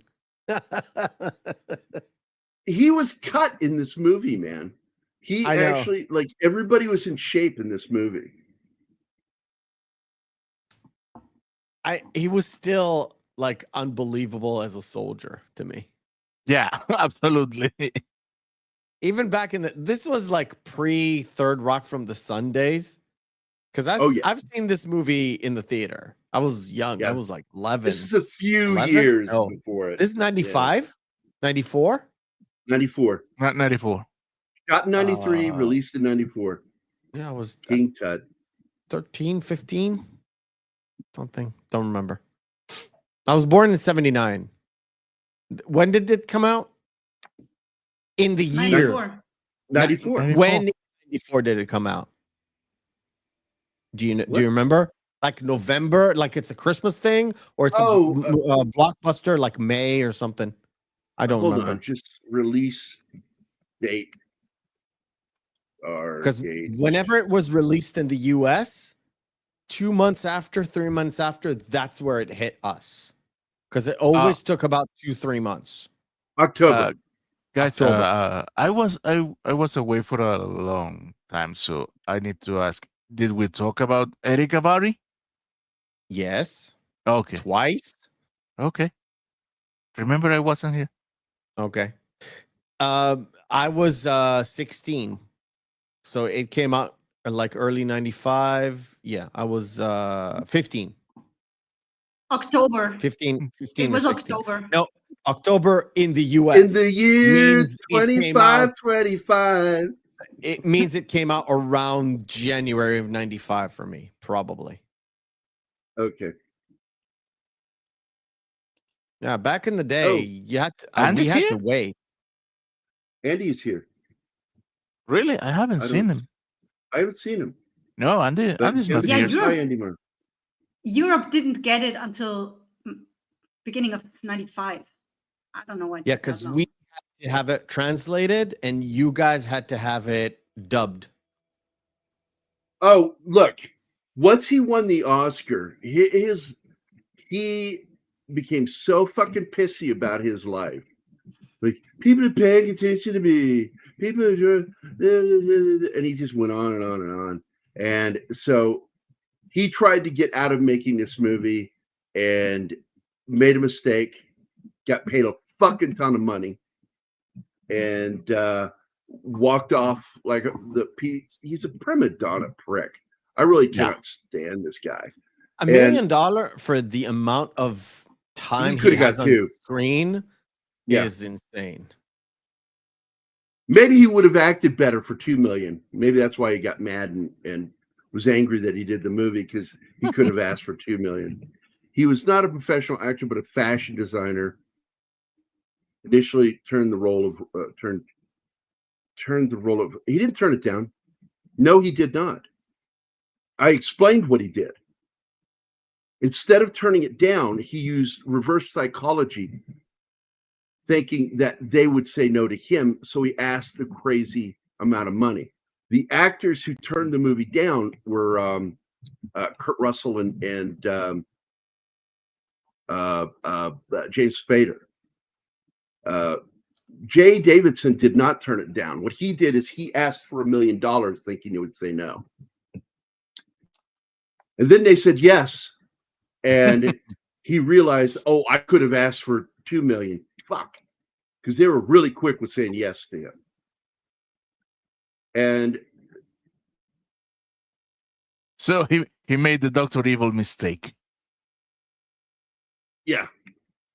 By the way, some of the cool animatronic stuff done in this film is the armor. The way, like, when something gets the attention of one of the guards, the fan for the ears, and then it turns. And the actor had control of all the other stuff was done by the operators, except for the head turn. The head turn was done by the actor. So when the actor turned his head, the head turned with him. I thought that was kind of cool. Nice. Yeah, we watched the making of one of the guys demonstrated it, and it's amazing what they could do with remote control. And they pulled a lot of this shit off for very little. But the initial budget was up to $55 million, but they originally weren't supposed to shoot for 55. That was like supposed to be the cap, and they took it to the cap to get this movie done, and that was it. And when they were out of money, it's like you get it done or you don't get it done. And they said a lot of these guys did effects for this film, did a lot of work for this film, and they said for nothing is the way it was expressed, but meaning they got paid very little to do some of the shit they pulled off for this movie. Amazing what they pulled off. Did they show how they constructed the miniature of the spaceship landing? No, I did not find anything on that, but I love the concept of it because that tells you that the pyramid itself is a landing platform. Yes, that's straight up of the book. That's straight out of that book. Actually, it was in one of the making ofs or behind the scenes that we watched, Gerry, because they tried with they tried with a miniature, and the sand there made it impossible because it got everywhere, so they had to turn to CG for the landing. No. There's a shot where you can see up close and personal. That was done by a miniature for sure. Yeah. And I said, absolutely. I'm not sure. There were some shots that were miniature. I'm not sure it was in the behind the scenes, but the long shot, that was CGI. There is CG in it. There is CG in the film.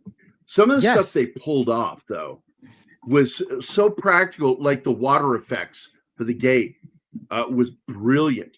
To get the explosion coming out, they used one of those pneumatic tanks where they shoot you down under the water, shooting up through the water. And that water they had an air compressor that shot a blast of air into the water, and they filmed it. And that's that explosion. And then it would collapse. And as it's collapsing, it would cut to the other angle of the gate, and you would see it do that twirl and then come back, and then it would go smooth. And the smooth part was CG. The smooth looking water that you see on the gate was all CG. The other thing they pulled off that was so beautiful in this film is when they go into the liquid, and that moment when Jackson, because I love the way Jackson does it. First, he puts his fingers in and he smiles, and then he dips his face in. And the way they got that is they realize that water is a mirror when you shoot from underneath. And so you get this great shot of him in the water. But the way they pulled it off was because the guy shooting it, the effects guy shooting it, wasn't allowed to have contact with the actor. But he walked up quietly and he thumped on the tank to get James Spader's attention. He says, when you put your face in and the bubbles go away, what I want you to do, and it'll look really great, is open your eyes. And then pull your head back because they shot it backwards. And so it looks so good because he goes in with his eyes closed and then he opens his eyes and then he gets pulled into the Stargate. I fucking love that effect. I have an emotional reaction to that shot. And it's all it is Star Trek. Sold the movie. It really sold the movie. What's really going on there is Star Trek beaming. It's pretty much the exact same thing. You're being pulled apart and sitting through this fucking wormhole. You see that on screen, actually. That it's been a long time. Apart. We have talked about doing it, but I got to tell you, Real Popcorn, I love the look of Event Horizon. I didn't like the movie itself because it was just Hellraiser in space, and then they did a Hellraiser, and then they did a Hellraiser in space. But he's not talking about the movie. He's talking about the Event Horizon of the Stargate. Yeah. Oh, yeah. But also, Event Horizon is a fantastic sci-fi horror movie. It's a fantastic looking movie. I love the movie. But I'm sorry. And you find out later that the director admitted, I borrowed from Hellraiser or Hellraiser. No, he didn't borrow. He readapted it. Yeah, absolutely. And I said that when I saw the movie the first time. I went, "This is Hellraiser. That's all this is." Was out in a spaceship. James Spader found Dean Devlin and Roland Emmerich's original script. Oh, not just the original. He was all the way into shooting the film having issues. He hated the dialogue.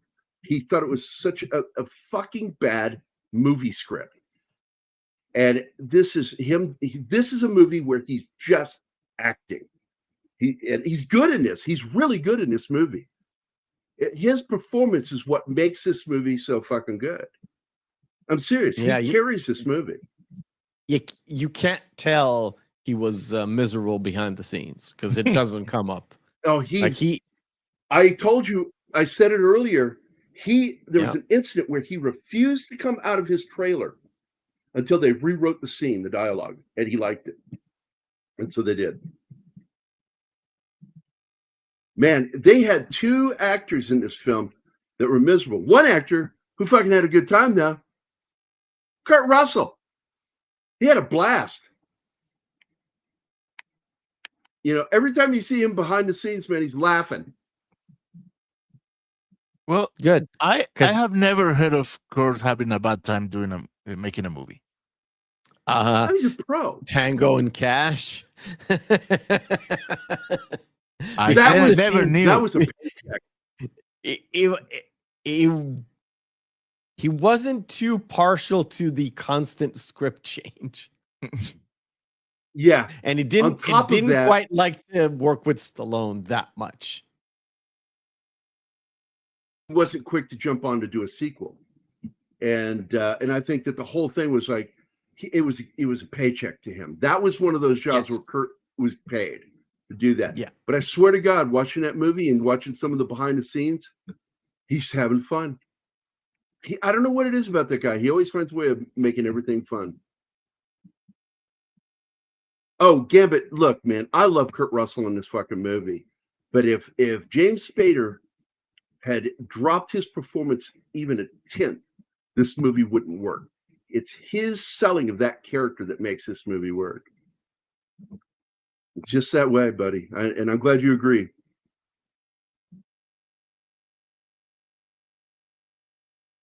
And I was still in the Army when this came out. I was National Guard. Reserves at that point. By the way, when we watched the film, we watched it without subtitles.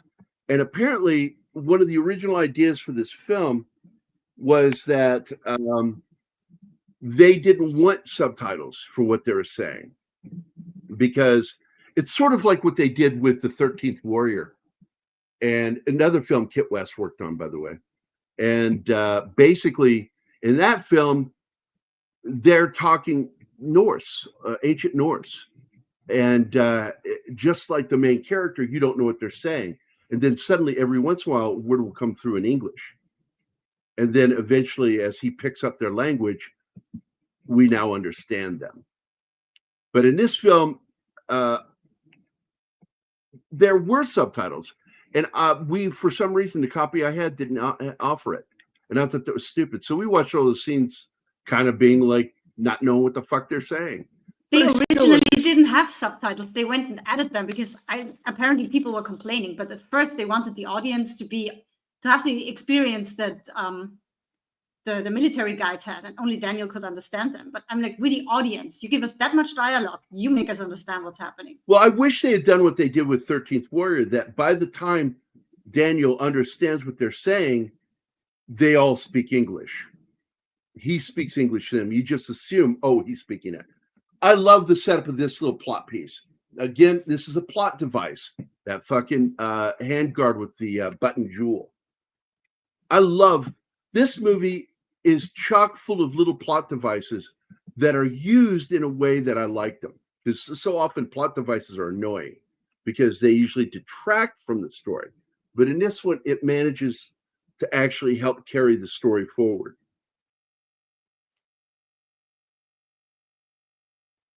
Oh, Kurtz does a great job in this film, Gambit. Everybody I felt did their job. And thanks to some visual effects and sound effects, they saved Jaye Davidson's performance. Yeah. By giving him that weird voice, by modulating it and giving him the glowing eyes.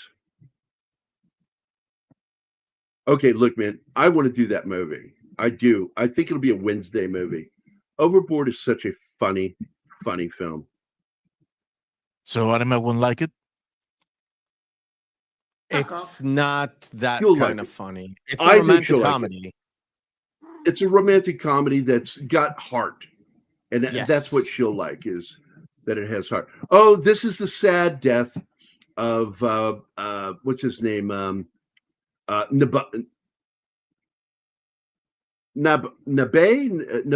Yeah, Nabe. He is he's the Cro-Magnon looking dude. I mean, look, both characters have unibrows, but the other dude looks like a mongoloid. It was just like, I looked at him and went, oh my God, is he okay? He looked like he'd been dropped a few times as a baby. But you end up liking. Yeah, really. And he has this, you don't see it because he just gets swallowed up by all that explosive dust. And but you see that helmet fall, and you know that represents his death, and they're all upset about it because that's how you do a great death, where you're like, you know, it's coming, because the explosion comes in sort of in front of him instead of him, and then you see the helmet roll, and you're like, you got it. It's like, yeah. By the way, this is a great fight scene between Kurt and the guard. I fucking love that. Great fight scene. One of my favorite moments is where they're both holding the weapon rod. I forget what it's called. And as they're standing there, you see the guard, and both their fucking biceps are fucking sweating, ripped, veins popping out. And then it cuts to the guard's fucking arm, and then it goes from his arm up to his face, and he smiles at Kurt Russell. And then he snaps the fucking weapon in half. I'm like, that was so fucking cool. That was a great moment in the film. Also, this is where you will see, because right here is one of the shots where you get to see the full-size glider go over his head. Yeah. And they had several shots with it. It's so, boomstick. There you go.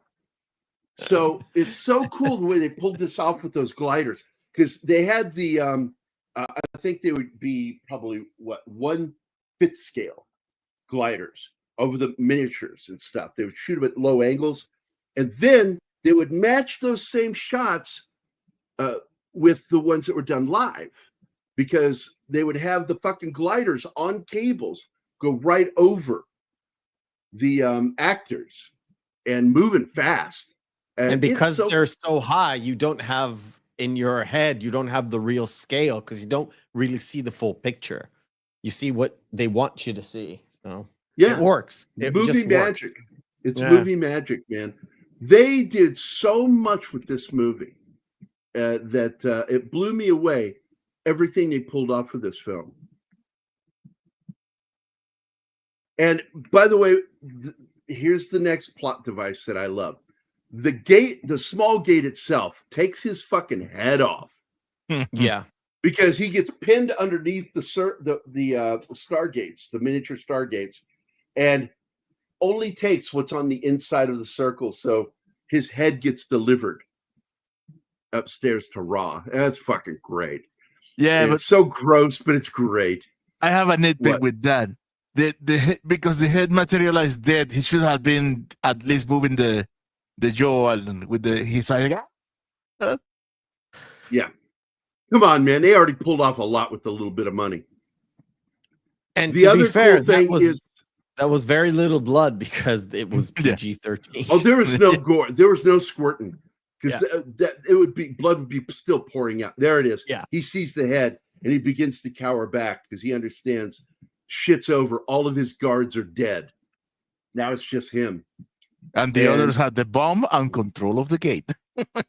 And what's so funny is it takes them forever to come to they're down to seconds on the fucking bomb going off. 45 seconds. And then both of them look at each other. They both see the Stargate transporter and they both think the same thing at the same time. And then they say it at the same time. I thought that was a great moment. And even though they should have come to this conclusion quicker, because it was obvious that's what to do. Because I remember sitting there like thinking to myself, put it in the fucking gate, put it in the fucking gate, put it in the fucking gate, The Bay actually survived. Oh, I never read the novel. There it is. There it is. This is the 1,200 extras that were hired. This is their Lawrence of Arabia moment. And absolutely inspired by Lawrence of Arabia. And also Rambo 3. Which was also inspired by Lawrence of Arabia. Absolutely. It's been brought up. A list of fucking movies that were clearly inspired, and Rambo alone said so. He said, I wanted the Afghan to come down as if this was in the middle of a fight of a modern Lawrence of Arabia. Lawrence of Arabia. Exactly. Stallone and it's listed as one of those films. No, he's not stupid. Dumb. He's a smart dude. He is so sharp, dude. He's such a good writer. That's why when he puts out a crap movie, I'm like, really? Like, how could you write that script and not be awesome? Because I think he's a great writer. Sometimes it's just a push and pull between him and the studio. And he's a good writer and he's a very smart guy, but he's very micromanaging, controlling kind of a guy. That's why a lot of, like, when you hear that his movie failed, like behind the scenes failed or had a horrible production wise, that's where it comes off. Did you see that interview with him? Did you see that interview with him? I've seen when he was talking about that. He was talking about that, and because Nighthawks was one of them that got brought up. Yeah, Penguin Cash. He says, "Man, if I could go back in time, I would beat the shit out of that version of me. Yeah, I would just knock him out. Yeah, because he's become such a more lighthearted guy. As he's hit his 50s and 60s, he started lightening the fuck up. And now he's just really laid back about everything. That's why I love seeing his friendship with Schwarzenegger. If you want to understand why he was so made poor choices, just remember he married Brigitte Nielsen. Oh my God! Right. Just saying. Just saying. You want to know what happened? I'm not going to argue with you. Want to know what happened to Cobra? Mm. He married Brigitte Nielsen. That was his, not her, his state of mind. His state of mind.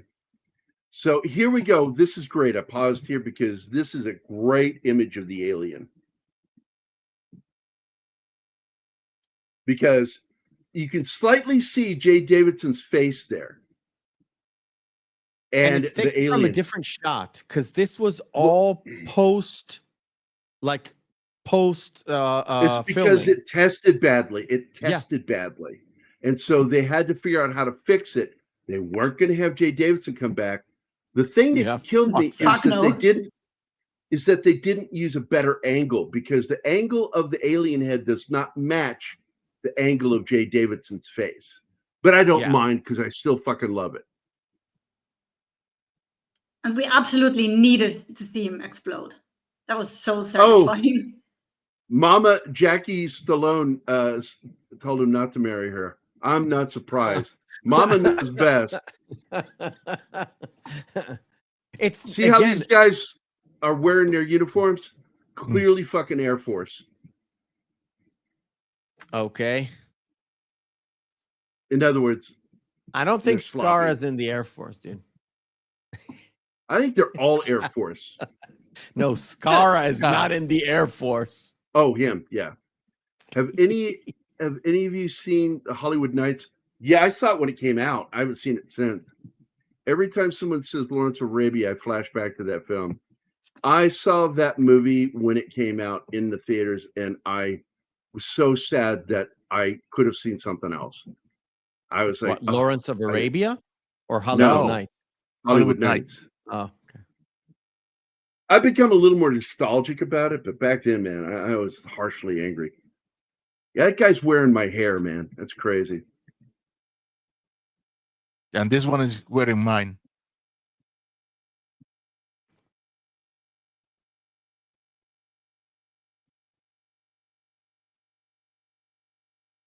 Okay. Gary's just watching the slideshow. Yeah. No, he's watching knows God what. God knows what. No, I'm doing something. So, Squirrel. He's not running the show. No, I'm doing something. Swirling. Yes, he's doing something. Yes, I Jesus Christ. He's running in the show. Yeah, sometimes you guys can carry the show for me. At least that's supposed to. Meth, that's your cue. Come on, derail. So I tried. I was a good boy. I watched the movie. I came in on a Monday afternoon, not fed my family. They fed themselves. And it's Stargate. And to be fair, what's so special about the sort of connection between the movie and the show is, first of all, they took a bunch of sound effects that were done specifically for the movie. They hijacked those because it was like under MGM or under whatever company, but they were allowed to. They initially wanted to adapt the head attire, but they had to sort of reconstruct it and make it cheaper because the original ones were like very metallic. You don't see it in the movie so much, but they were very metallic. And in the show, it was like hardened plastics. But the gate effects, the sort of wormhole effects, the way you go in and out of the Stargate is basically lifted off of like CGI files that they carried through. And when the show itself was successful enough and had enough budget, they've kind of adapted a different way of doing it. But mostly it was like original files, which is crazy. At least for the first 8 seasons. Then they went to a different network and that kind of changed. They had a little bit more budget. Yeah. But what's interesting is when they start the show, Daniels and Ozan Abidos and Jack retired again, then re-enlisted again, and brought back to bring Daniel back. That's right. That's the start of SG-1. So they did tie in the movie, and like Gary said, they brought back Kasuf. They used a different. I don't remember her name or her character name, but they used a different lady. And the first episode was essentially R-rated because they had Yeah. full nudity at some point, like full, like. And the actress Tits, was not cool with that. bush, all of that. Yeah. Yeah. They went behind her back. Yeah. That was pretty shitty. Well, what they pulled just off to there. show you guys, because I didn't wear my glasses all the time back when I was younger, because I'm farsighted. I need them for reading and seeing shit that's up close. But here you go, that hairstyle.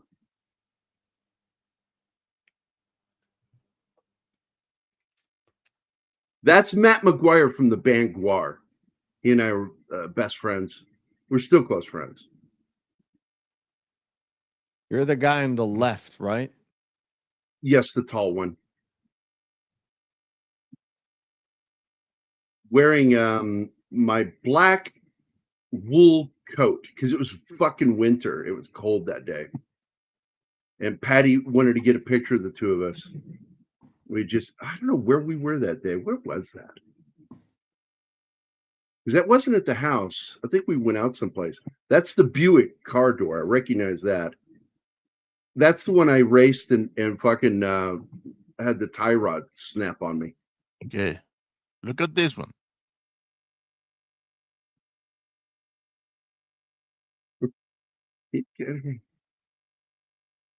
And Tom Baker has a question. So I was enjoying that. Thank you, Alpha, because I'm not the only one that feels that way. So there you go. And seen it. I've seen it up close and personal. Because I'll get to this in a second, Martin. I will.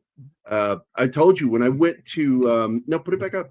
When I went to Chow, our unit was on the fucking McClellan Air Force Base, and so we went to go have chow, my sergeants and I, and it was an Air Force chow hall, and it looked like a fucking expensive steakhouse.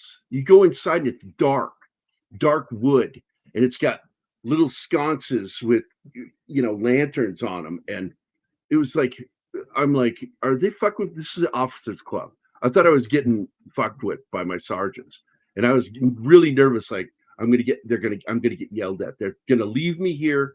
They're gonna get me to sit down. They're gonna leave me. So I stayed close to them the whole time I was in there. Sat down, and then some guys came in with striped white and blue and white and pink striped shirts on, with the buttons open, the collars open, and fucking hair touching their ears, and a fucking mustache that went out beyond the fucking corners of the mouth.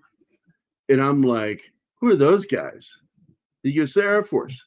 And I went, their mustaches are going out to here, and they've got like short, longish hair. And he goes, yeah. And then we served our meal, and I actually got a steak. And I'm like, I'm in the wrong fucking branch of service. This is amazing. Because in the Army, you can't have a mustache that goes out beyond like the corners of your mouth. So you end up kind of looking like Hitler. And which is weird, because it looks weird. Mustaches in the Army look really fucking weird. Uniform mustaches.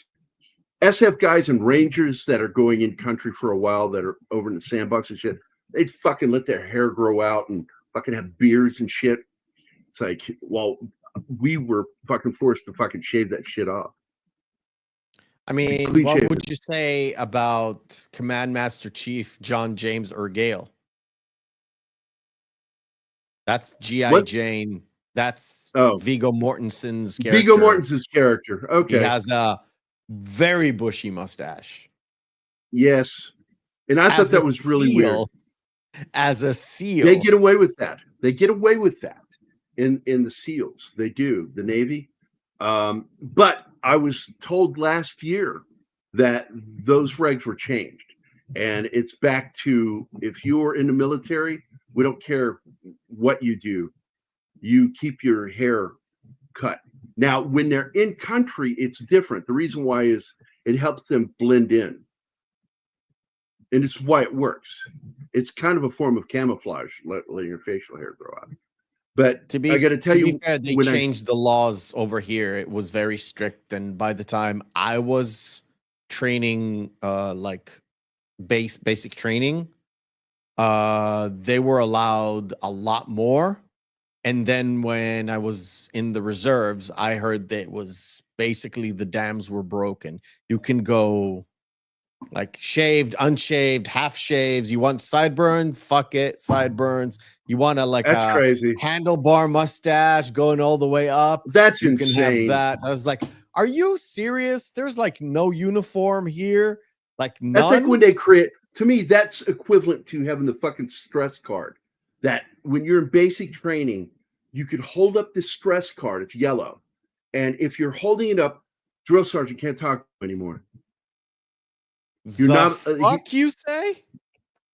That started in the 90s. Welcome to the age of pussies. Yes. Fucking so pussy. Tom Baker has a good question here. So what's your favorite sci-fi movie of the 90s? And I'll start with you, Mephisto.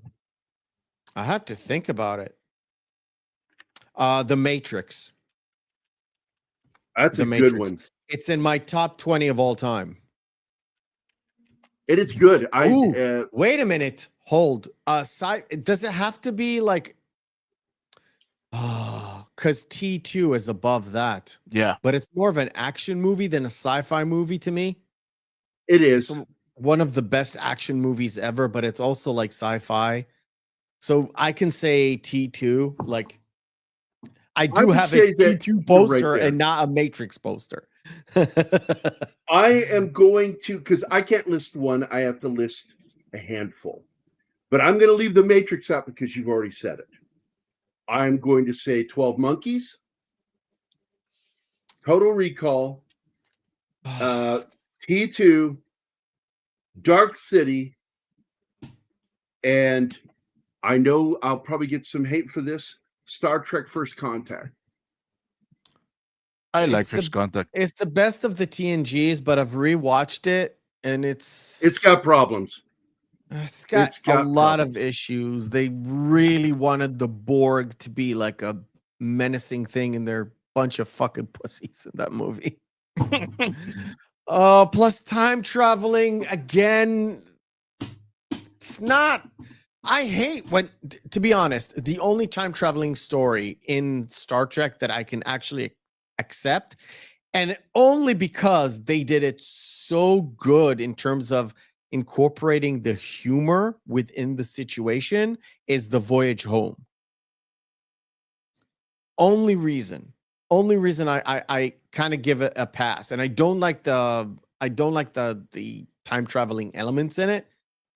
But it works because it's funny. It's funny. Yeah. We need to get to Martin and Anima. I want to get their list. So Anima next. Are you there? Easy pick for me. Galaxy Quest. That movie is so in my heart. Great fucking movie. Great fucking movie. So I don't need to make a list. I have the actual answer to that. That is my favorite one from the 90s. Okay. I just had to go and check that it was still in the 90s, but I was pretty sure it was anyway. I like Soldier too. I forgot Soldier. Soldier's a good film. Kurt Russell again. All right, Martin. I didn't like it. You just had somebody run behind you, Matt. Yes. I know. It's a ghost. Martin? Number one would be The Real Matrix, aka Dark City. Good film. Yeah, I mentioned it too. I love that film. Terminator. T2. Yes, T2. Oh, yeah. I thought I lost connection.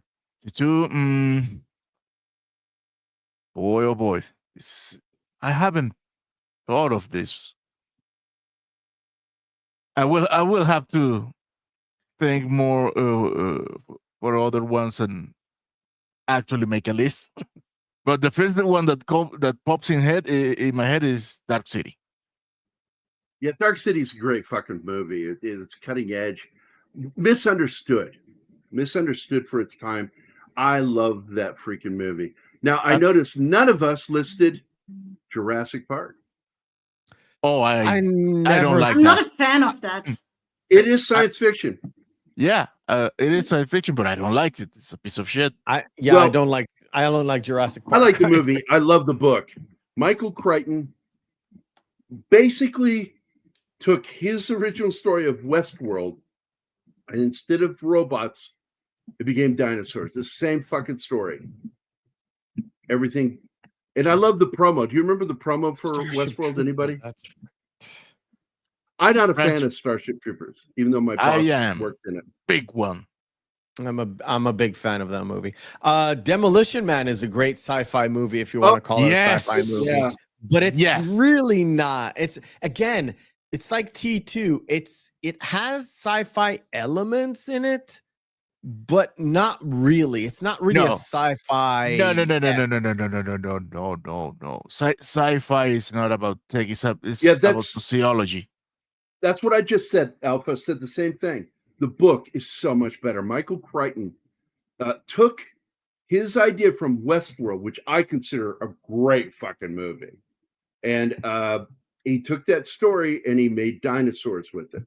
And that's all Jurassic Park is Westworld.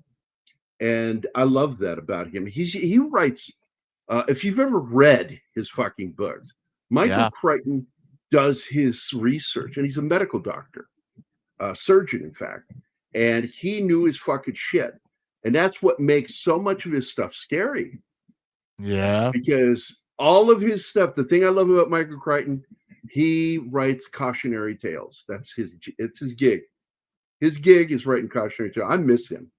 Hollywood misses him. They don't know they miss him.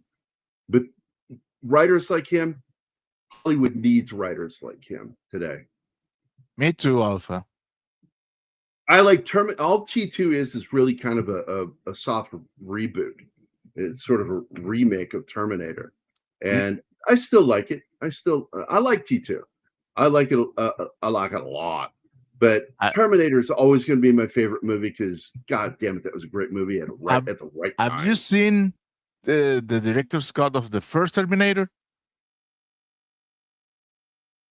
I haven't. I don't need to. Because Terminator 2, Terminator 2 is a quantum of solace of Terminator. The plot from Terminator 2 was in Terminator, but they cut it out because you see at the end that factory where they are is Cyberdyne's. Well, that was no accident. When they are in the tunnel, Sarah says, "Let's become the Terminator. Let's go to Cyberdyne and destroy the whole thing." There is a shot that there's a half a scene that they did at the very end of the movie where they actually you see the arm, you don't see the chip to Cyberdyne as they go into Cyberdyne, but I haven't seen anything talked about they planned on actually blowing up Cyberdyne at all. Oh yeah, I have. I can send you a copy. Okay. Maybe it's like a different draft of the script, but there's no real director's cut.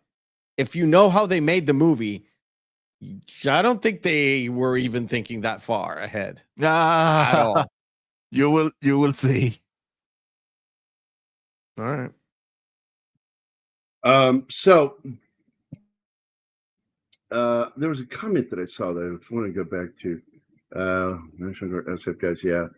Oh, that reminds me. I was going to tell you when I did the book Code Word Geronimo with Dale and Julia Dye both. I kept wanting to add facial hair to some of the Navy SEALs that were actually there, and I did show one of them. I got away with it with one drawing, but Dale made it clear to me that none of the guys that were on the mission were to have facial hair or short hair or long hair. They had to have short hair. He wanted them all military. He says because those guys hadn't been in the sandbox. They were being deployed there. So they wouldn't have that facial hair to blend in. So, okay, gotcha. So if you ever get a chance to read that book, Code Word Geronimo, you'll see that all the drawings I did of the Navy SEALs had short hair and no facial hair. Guys, Anima needs to go. Yeah, I need to go. We're past the 2-hour mark. You were the cool dude with the black jacket, Gerry. Thanks, man. Anyway, we're going to get the fuck out of here. I want to thank everybody for showing up today. Snorty, Tom Baker, Gambit, Country Shape Media, or as I like to refer to it, Michael, what is it? Michael, it's not Michael Myers. What was it, Martin, we were coming up with? Because it's the face of James Hong. Yeah, it's a Lopan. What was his? Lopan. That was his. Michael. It's Michael Lopan. That was it. Country Shape Media. Slasher Fred. 11 Alpha. Real Popcorn Geek. Christian Delorme's Vinyl Revival. And thank you, by the way, for your super chats. That really does help support us and what we're doing. Mr. Tickle Trunk dropped in. It was good seeing him today. Long time no see on him. Penny. And that's it, guys. I guess on a score of 1 to 10, I give this movie definitely 8.5. What do you give Mephisto? 8. 8. Martin? 8. Anima? 9. Best score. Why All right. Love this movie. So we are out of here, guys. Everybody have a great day today, and we will see you again. I'll see you tomorrow. We're going to be doing a movie tomorrow because the chief is out for medical issues. Everybody keep positive thoughts, and if you're Christian or whatever religion, say some prayers for him. Keep good thoughts going his way. All right, guys, we are going to get out of here. Everybody have a great day. See you tomorrow.